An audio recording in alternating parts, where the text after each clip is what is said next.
Inside the fairy tale, Spain's Princess Leonor marries in 2025's most lavish wedding. It began as just another royal engagement, the kind Europe has seen for centuries. A royal couple, a planned date, the expectation of elegance and duty. But what unfolded in Copenhagen in 2025 was something the world had never seen before. A royal wedding that didn't just dazzle, it defined an era.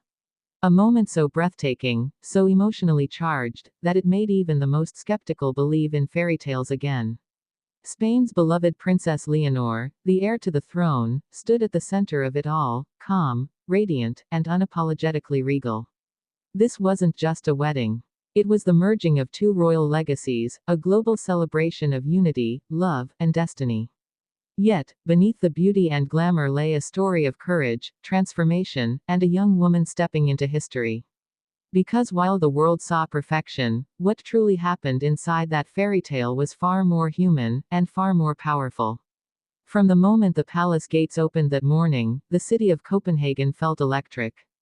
The air itself seemed alive, the streets lined with roses, flags from Spain and Denmark fluttering together for the first time, and people of all ages holding their breath for the sight of a princess who had grown up before their eyes. Every camera turned, every heart waited. And then, she appeared. Leonor's entrance wasn't just a fashion moment, it was an emotional revelation. Her gown, handcrafted by Spain's finest designer and detailed in Danish lace, shimmered like liquid light. Thousands of crystals caught the morning sun, creating a halo effect that made her look almost otherworldly. But it wasn't the dress that stole hearts. It was her expression. Calm, humble, emotional. You could see it, she knew the world was watching, but in that moment, she was just a young woman in love. Across the aisle, her groom, Denmark's Prince Christian, stood waiting. The young heir who, for years, had quietly supported Leonor from afar. When their eyes met, the cathedral seemed to fall silent.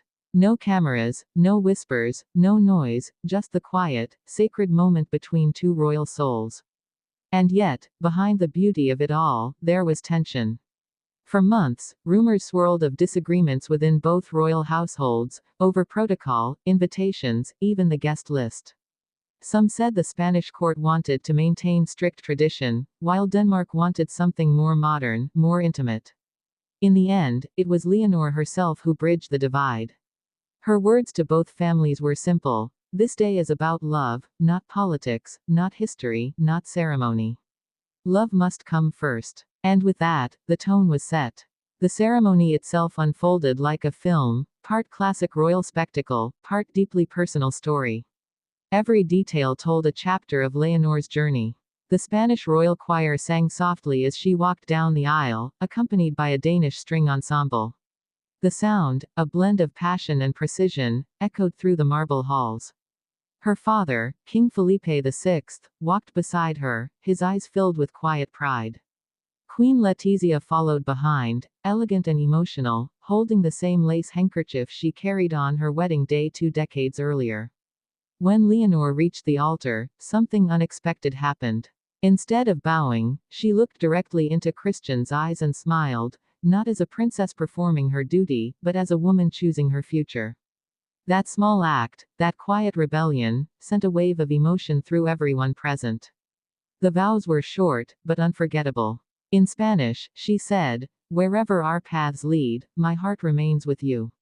In Danish, he replied, "And mine with you, always." Then came the kiss, the moment that stopped Europe. The cathedral erupted in applause, and outside, thousands of spectators cheered, waving both nations' flags. The sound carried through the city, bells ringing, crowds singing, strangers hugging. In Madrid, Seville, Barcelona, spontaneous celebrations broke out. Cafes played royal marches. Streets filled with cheers and confetti. For Spain, it wasn't just about royalty, it was about pride, unity, and hope. But what truly made this wedding the most lavish wasn't the wealth, it was the symbolism. Every detail had meaning. The floral arrangements were sourced from both Spanish and Danish gardens, representing unity.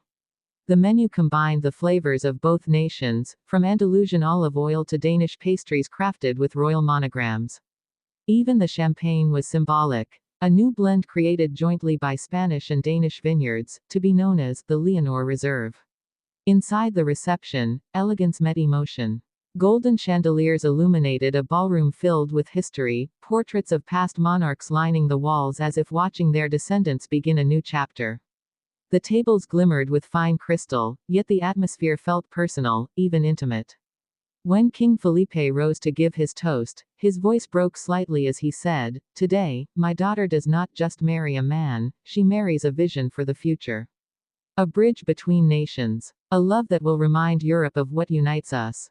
Applause thundered. Guests wiped away tears. Even Queen Margrethe of Denmark, known for her reserved composure, was seen smiling softly. But then, the surprise moment, one no one expected. Leonor took the microphone and addressed the room herself. She spoke from the heart, saying, "I grew up watching my parents balance duty and love. And today, I realize that love is the truest form of duty. This is not the end of my royal journey, it is the beginning of something greater.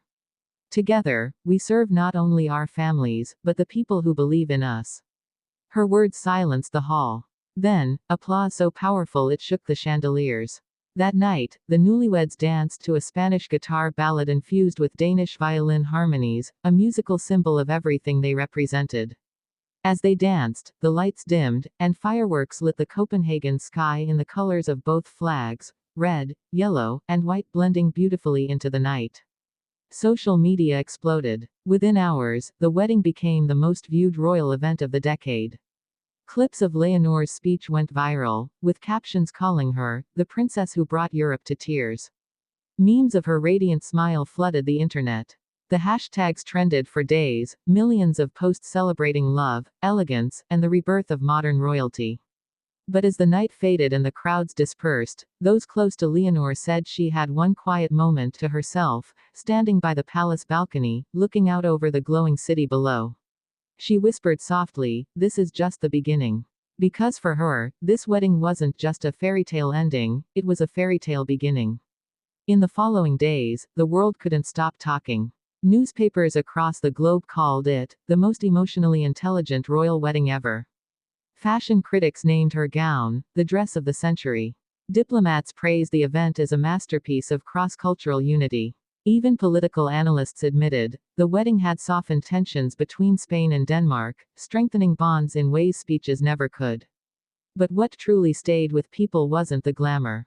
It was the feeling, the sincerity, the authenticity, the reminder that even within centuries-old tradition, true love still shines brightest. As weeks passed, documentaries, retrospectives, and interviews began surfacing. Every angle, every detail of that day was analyzed, discussed, admired. But through it all, one truth remained: this wasn't a performance, it was real. And that's what made it unforgettable. Because Princess Leonor didn't just marry a prince, she married purpose. She showed the world that royalty can evolve without losing its soul. That duty and emotion can coexist. That fairy tales still have a place in our world, not because they're perfect, but because they remind us what perfection truly means: love, courage, and the willingness to believe. Today, when people look back at 2025, they don't just remember the headlines, they remember the feeling. The day Europe stopped to watch a princess walk into her destiny. The day Spain stood still in pride. The day love, once again, became the most powerful force in history. And somewhere, beyond the castle walls, beneath the royal titles and glittering crowns, one truth remains: the fairy tale isn't over. It has only just begun.